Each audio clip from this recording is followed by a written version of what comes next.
മായം കലർന്ന നെയ്യ് സന്നിധാനത്ത് എത്തിയ സാഹചര്യത്തിൽ ശബരിമലയിലേക്ക് മിൽമയുടെ നെയ്യ് വേണ്ടെന്ന തീരുമാനത്തിൽ തിരുവിതാംകൂർ ദേവസ്വം ബോർഡ്.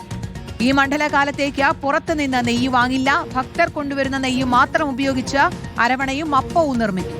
അധികം നെയ്യ് വേണ്ടി വന്നാൽ നെയ്യ് ശുദ്ധീകരിക്കാനുള്ള പ്ലാന്റിന് പുറമെ മറ്റ് വഴികൾ തേടാനും തീരുമാനം. ഇന്ന് ചേരുന്ന ദേവസ്വം ബോർഡ് യോഗത്തിൽ തീരുമാനം അന്തിമമാക്കി രേഖാമൂലം മിൽമയെ അറിയിക്കും. സുനിഷ അയ്യലൂർ ചേരുന്നു. സുനിഷ, ഭക്തരടക്കം ഞെട്ടിയിരിക്കുകയാണ്. ഈ നെയ്യ് മാറുന്നു, അത് ഗുണനിലവാരമില്ലാത്ത നെയ്യ് മാറ്റി സന്നിധാനത്ത് എത്തിക്കുന്നു എന്നൊക്കെ പറയുന്നത്. അതിൽ അന്വേഷണവും നടക്കുന്നുണ്ട്. പക്ഷേ നിർണായകമായ തീരുമാനം ദേവസ്വം ബോർഡ് എടുത്തിരിക്കുകയാണ്. ഇനി പുറത്തുനിന്ന് നെയ്യ് വേണ്ട, ഭക്തർ കൊണ്ടുവരുന്ന നെയ്യ് ഉപയോഗിച്ച് അരവണയും അപ്പവും ഒക്കെ നിർമ്മിക്കാമെന്നുള്ളതാണ് തീരുമാനം. ഇനി അത് തികഞ്ഞില്ല എങ്കിൽ എന്താണ് പുതിയ ആലോചന, സുനിഷ? റോഷ്നി, അതാണ് മറ്റു വഴികൾ തേടുന്നു ഈ തിരുവിതാംകൂർ ദേവസ്വം ബോർഡ് എന്നുള്ളത് തന്നെയാണ്. റോഷ്നി ഇപ്പോൾ സൂചിപ്പിച്ചതുപോലെ മിൽമയിൽ നിന്നും കൊണ്ടുപോയ നെയ്യ്, ശബരിമലയിലേക്ക് കൊണ്ടുപോയ നെയ്യ് വഴിമധ്യേ മാറ്റി ഗുണനിലവാരം കുറഞ്ഞ നെയ്യ് എത്തിച്ചതുമായി ബന്ധപ്പെട്ടുകൊണ്ട് അന്വേഷണം തുടരുകയാണ്. ഈ ഒരു പശ്ചാത്തലത്തിലാണ് ഒരു കടുത്ത തീരുമാനത്തിലേക്ക് തിരുവിതാംകൂർ ദേവസ്വം ബോർഡ് എത്തിയിരിക്കുന്നത് എന്നുള്ളതാണ്. ശബരിമലയിലേക്ക് ഇനി മിൽമയുടെ നെയ്യ് വേണ്ട എന്ന ഒരൊറ്റ തീരുമാനത്തിലേക്ക് എത്തുന്നു. ഏതായാലും ഈ മണ്ഡലകാലം അത്തരത്തിൽ ഈ ഭക്തർ കൊണ്ടുവരുന്ന നെയ്യ് മാത്രം ഉപയോഗിച്ച് അരവണയും അപ്പവും നിർമ്മിക്കാമെന്നുള്ളൊരു തീരുമാനത്തിലേക്ക് തന്നെയാണ്. സ്വാഭാവികമായും നേരത്തെയും ഈ ഭക്തർ കൊണ്ടുവരുന്ന നെയ്യുമായി ബന്ധപ്പെട്ടുകൊണ്ട് ഇതിനെങ്ങനെയാണ് ഈ ശുദ്ധീകരണ പ്ലാന്റുമായി ബന്ധപ്പെട്ടൊരു സാഹചര്യമായിരുന്നു നേരത്തെ ഉണ്ടായിരുന്നത്. എന്നാൽ ശുദ്ധീകരണ പ്ലാന്റ് ഉള്ളത് കൊണ്ട് തന്നെ അതിൽ നിന്നും ശുദ്ധീകരിച്ച ഈ നെയ്യ് മാറ്റാം എന്നുള്ളത് തന്നെയാണ് ഇപ്പോൾ തിരുവിതാംകൂർ ദേവസ്വം ബോർഡ് കണക്ക് കൂട്ടുന്നത്.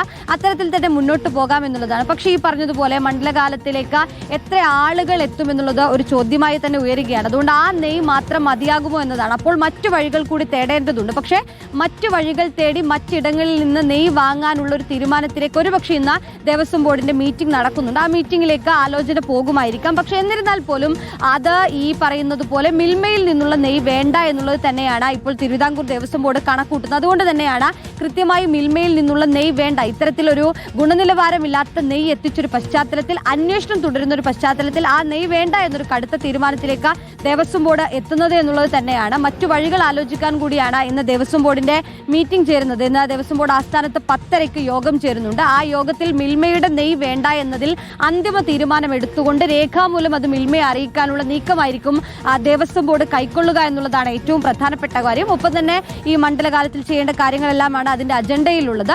ഒപ്പം ഈ പറഞ്ഞതുപോലെ മറ്റ് എവിടെ നിന്നൊക്കെയാണ് ആവശ്യമെങ്കിൽ നെയ്യ് വാങ്ങാനുള്ള മറ്റൊരു വഴി തേടുക എന്നുള്ളത് കൂടി ദേവസ്വം ബോർഡ് കണക്ക് കൂട്ടുമെന്നുള്ളതാണ്. നിലവിൽ ഇപ്പോൾ റോഷ്നി സൂചിപ്പിച്ചതുപോലെ തന്നെ ഈ കേസുമായി ബന്ധപ്പെട്ടുകൊണ്ട് അന്വേഷണം തുടരുകയാണ്. ഈ ആഭ്യന്തര അന്വേഷണം നടക്കുന്നുണ്ട്.